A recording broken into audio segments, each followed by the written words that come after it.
Welcome, and we will go right into the share, right after the bracha. Baruch atah Adonai Eloheinu melech haolam, asher kitshanu b'mitzvotav v'tzivanu la'asok b'divrei Torah.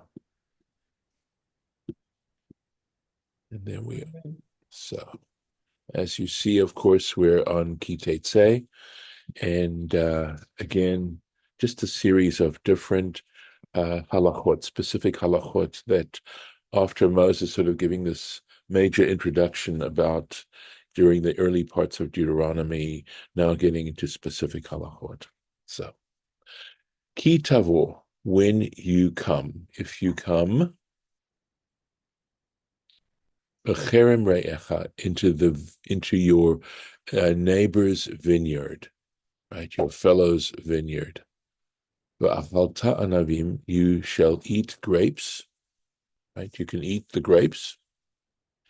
Kinafshecha, as much as you like. Sav os, probably sov echa, to your satiety. In other words, not an extraordinary amount. You shouldn't be a glutton over it, but you should eat as much as will satisfy you. Ve'el kilyacha, but into your bag, lo titen, you shall not put any. So you can't put them into your bag, but you can eat them if you're in the vineyard. Interesting, right? In terms of an act of compassion, consideration, social grace, perhaps. So here we are. Let's take a look at the Rashi on this and how our tradition teaches this. Here we are. Ki tavo becheren re'echa, right? Befo'el hakatov medaber. So it's not just anybody, because it says when you come into your fellow's vineyard, it's understood that it's speaking about someone who's working in the vineyard. Right? He's talking about the worker. Right? That's who this law is referencing. This is like don't muzzle the ox who Yes, towards the exactly. grain. Exactly. The same kind of idea that here are people working in a situation where there's plenty of the food around and they're harvesting it and they're hungry. They'd like a little themselves. Yes, it is the same kind of thing. Right. But it is talking, it isn't just sort of just stopping by and going and helping yourself. It's you're working there, right? Kinafshecha. So it's not so easy as to what the Hebrew really means, right? According to your soul. And so Rashi gives us a simpler way of understanding. Kama shetirtze, as much as you like. Sov echa, again, what exactly that means? Velo achila gasar. It's not meaning an excessive meal. It just means you can have some so that you're satisfied. Ve'el kel yacha lo titen, but you shouldn't put it into your satchel or your bag or your sack. Mikan, and from this, shelo dibra Torah, that the Torah was only speaking ela b'sha'at habatzir. It's only talking about the harvest time. In other words, when you'd have a bag. The idea, of course, of people who are gathering grapes, they take the grapes and put them into a bag. So we're talking about the grape harvest. Bizman she'ata noten l'chelav shel bal habayit, which would be a time when you put into the vessels of the owner, bal habayit. Aval imba la'ador, however, if you're coming as a worker to hoe ulekaskes, I believe that's how you pronounce this, right? Possibly to weed, eno ochel. That is not a time when you help yourself to whatever grapes might be there. But if you're coming to harvest them, then it's okay. So you see how this law is limited to a particular situation and a particular person and a particular time and a particular situation. So we look at the circumstances, right? And we define the law according to the circumstances. Ki tavo bakamat re'echa, if you come into the standing grain of your fellow, right? So Rashi, just while we're looking at this, ki kavova kamatreecha, if you come into your neighbor's standing grain, and this is, by the way, the Talmud, where in the Talmud we find this law discussed, Baba Metzia Pei Zayin, so the tractate Baba Metzia, and it's 87, page 87. Afzu, this too, before El Hakatuv Medaber, the Scripture is talking specifically about a laborer and a laborer who's working on the harvest. V'katafta melilot biadecha. You can pick ears with your hands. V'chermesh, but a sickle, lo tanif. You shall not place al kamatrecha. You shall not wield the sickle against your neighbor's standing grain. So if we wanted to visualize this, we're talking about someone who obviously is working. We're saying they're a laborer working, harvesting the grain. They have a sickle and they're harvesting the grain and they want to help themselves to an ear of corn or something like that. They can do it, but they have to pick it by hand. They can't be using the sickle against it. All right. So again, saying you can have some, but basically just to satisfy your appetite.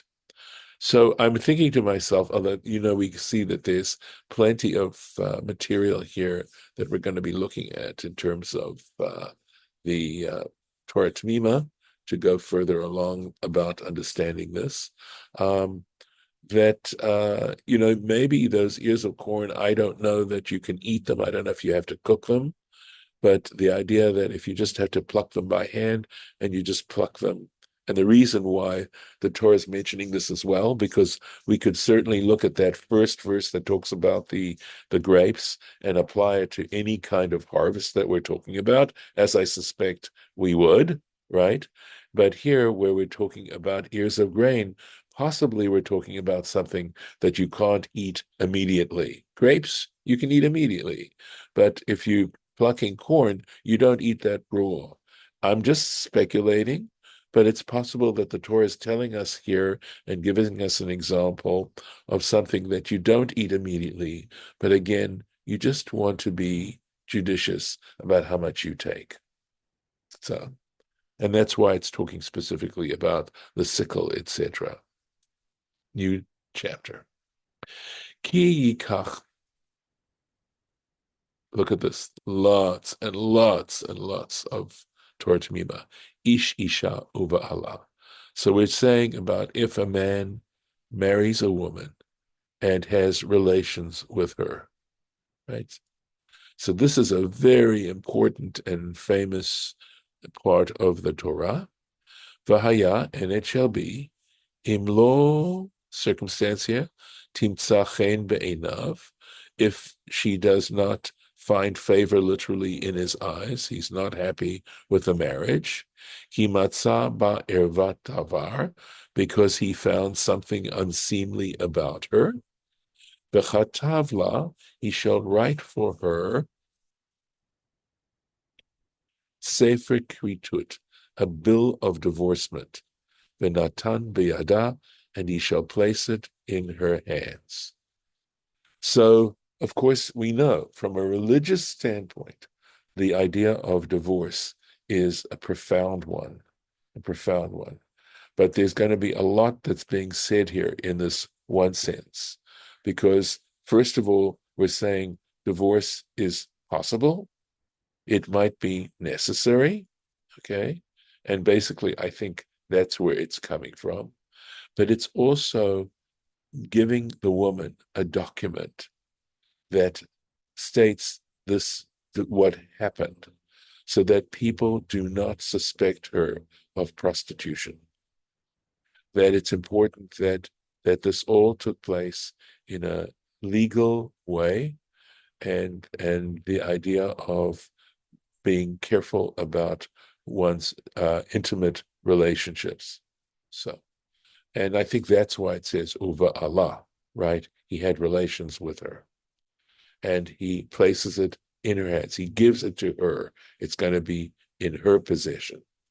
Going on with the sentence.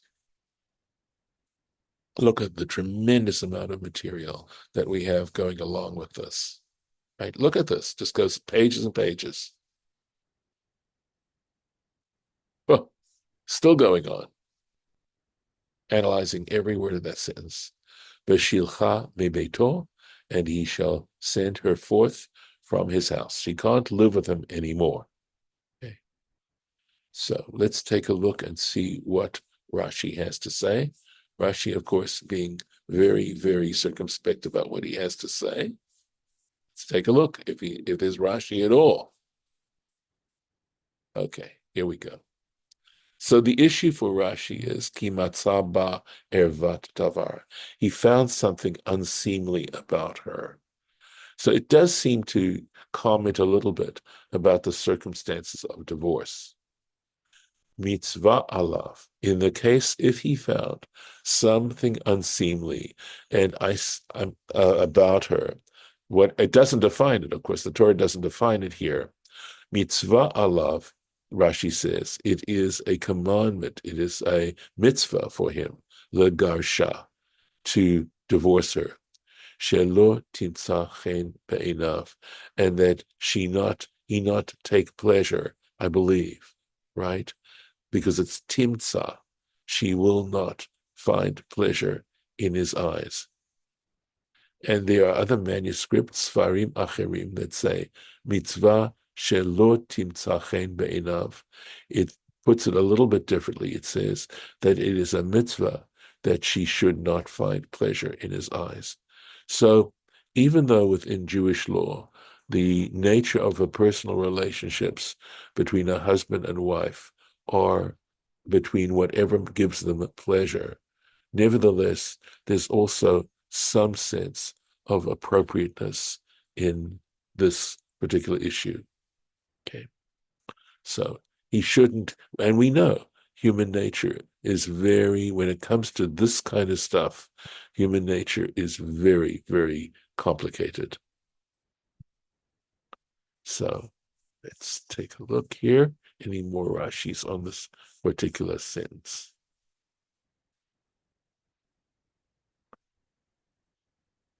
Okay, let's see. So next verse. V'yatsa mi beito, she shall leave his house. Again, tremendous amount of material. V'halcha, and she shall go. V'haita le'ish acher, and she should be to another man. In other words, she can remarry. Now the issue is acher, right? Acher, a different man. And when they say different, does it just mean another, or does different mean something beyond that? And that's what we're going to look at. Le'ish acher, another man, ein ze ben zugo. So this is again from Tractate Kitin, which deals with the whole issue of divorce and the process of divorce, page 90, right? Ein ze ben zugo shel rishon. Okay, this is not the equal of the first, right? So the in the Jastro, it talks about morally. This one is morally inferior to the first. We'll see why he's saying that. Hu heitzi risha mitoch beito. He cast forth someone who was wicked from his house. V'zeh ichnisa, but this man brought her into his home. So it's interesting, that's why there's so much material surrounding these particular verses, because they just don't provide enough information. They provide basically the information to say that that divorce is something that is possible. It's saying maybe that divorce may be necessary or may be indicated. And it's saying that after a divorce, a woman can marry another man. She can remarry. Okay. But it doesn't tell you a lot of other stuff. And we're not going to deal with it today, but clearly it's begging for it. Going on. We're not finished.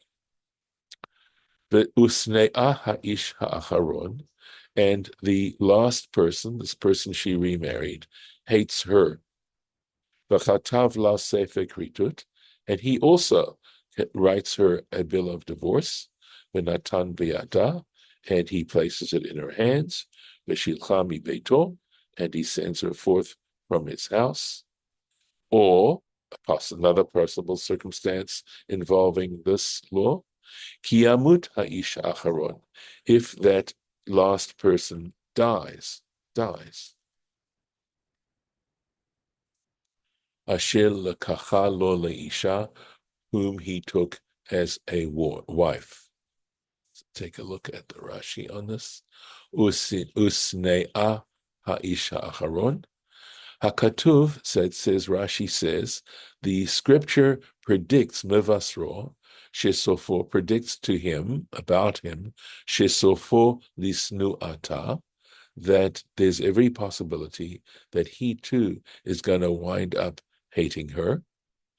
The ein lomar, okay, and and that's not to say kavorato, that in fact he's going to die. She buries him. Shne'emar, as it states, o kiyamut, or if he dies, because it says if he dies. So there's a suggestion that that second person is going to predecease her. So a lot that, again, as I said, that needs to be explained. Going on, another verse. Lo yuchal ba'ala harishon, her first husband, asher shilcha, who sent her forth, who divorced her. He is lo yuchal, he will not be able, lashuv lekachta, to again take her, again marry her, liot lo isha, for her to become his wife, acharei asher, after hutma'a, she has been defiled. And Safaria explains that as disqualified from him. Very obviously, the language is challenging, let's say, right? But the point is, he disqualified her from him when he gave her the divorce. Ki to'eva, and the Torah gives a reason for this. Ki to'eva hi lifnei Hashem, because such a thing is objectionable, disgusting, something like that, lifnei Hashem, before God. V'lo tachti et haaretz, and she should not bring sin upon the land, asher Hashem Elokecha, which the Lord your God, noten lecha nachala, gives you as an inheritance. So, just in terms of, backing up a little bit and trying to take a little bit of a longer view on this, the Torah would appear to not want an appearance of prostitution. It wants to sanctify the institution of marriage. And marriage is not only obviously a deep commitment between a husband and a wife, but it also is there for the sake of procreation, right? To create an institution where children can be raised in a home that is secure. And so, as I said, there's so much that could be said about this, and that's what we're talking about of the situation. But of course, the fact that the Torah talks about divorce, and if you also consider when the Torah is given, and the fact that there are other religions that do not allow divorce to take place, it's a very interesting kind of situation, because I realize, that these days morality in Western civilization, it would appear, and in terms of promiscuity, is much more accepted in society. But you can see here that the Torah does not see it as a good thing, as a helpful thing for human beings to engage in promiscuity. So whether or not that's in fact, let's say, quote, quote, scientifically provable, uh, it's still complicated, complicated. And all the emotions, etc. And not only that, but the fact that pregnancy is possible, that it involves a deep complication in life, many complications. Uh, and here the Torah is dealing with it indefinitely in headline form, is something for us to think about. So, and I invite any comments if you want. I think I'm going to stop here, and because there was a lot to take in, and please God, we will continue tomorrow with a somewhat different subject, somewhat. But you can see that a lot of ink has been spilled on this particular topic. So, any thoughts, any comments? Judith, I would hope you might have some things to say. But anyone, Harlan, Kathy, Harlan, I see you're trying to unmute. Yeah, I was wondering if a man he can't stand his wife or they're not getting along, and he gets a get, they call it a get. He can divorce his wife, but the woman can't divorce the man. Why is that? Okay. So yes, that does appear, at least if we take the Torah simply at its word, that appears to be the case. But I can tell you that in rabbinic law, right, the court, if the court, they go to a court, they use a legal process. The court can try to take measures to force the man to issue a bill of divorcement to his wife. They Oh, they, at least within Jewish law, they can imprison him. I mean, they might even be able to give him stripes, because a court, that's the one punishment for these kinds of violations that the court is empowered to do. And in fact, so he has to say, I give her this bill of divorce. I consent to give her this divorce, right? This bill of divorcement. And he's refusing to do it, right? So the court can beat him to a point where he says, I consent. I do it of my own free will and volition, even though he's being beaten. And the theory behind that is that there's a part of him that really does want to do it. Let's say the good part of him that knows that that's the appropriate part. And unfortunately, it's taken the beating to release that good part of him so that he says it, and it's considered legally binding. So, of course, there are no Jewish courts now that are empowered to do that, but at least at one point, it appears that there were courts that had that kind of authority. hmm. Yes. Wow. Did you want to say something? Okay. Well, Kathy? Yeah. Go ahead. I got a divorce and it was my idea. Yes.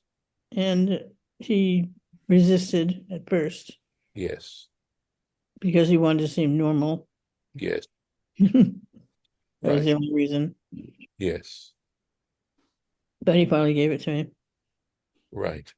Yeah. So, I'd already walked away. yeah. Yeah. In Judaism, it's clearly much, it's quite a bit more complicated. But the point is that this becomes a legal issue. Divorce becomes a legal issue, and the court is empowered, given a great deal of empowerment, because the court, of course, is understood to be,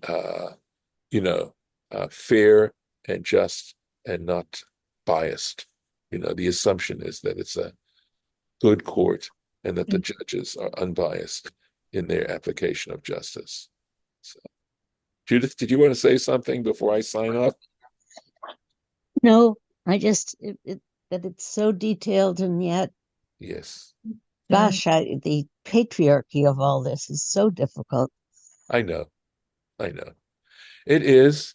I think it has a lot to do with times in which they were living.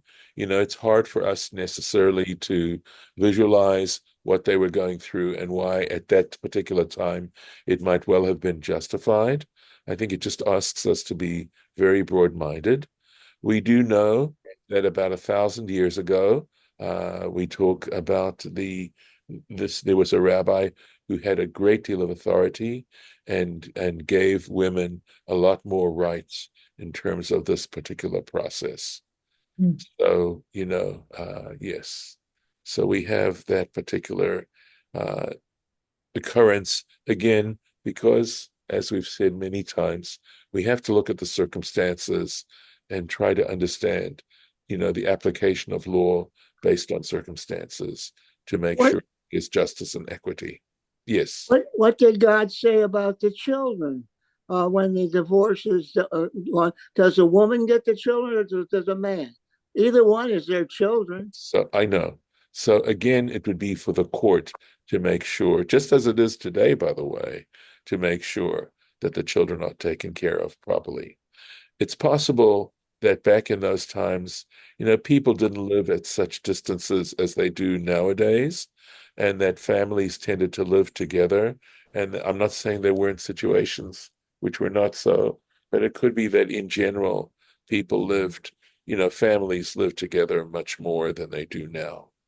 So I think the Torah leaves it to us and to the court to be able to determine how the children are to be raised and things like that.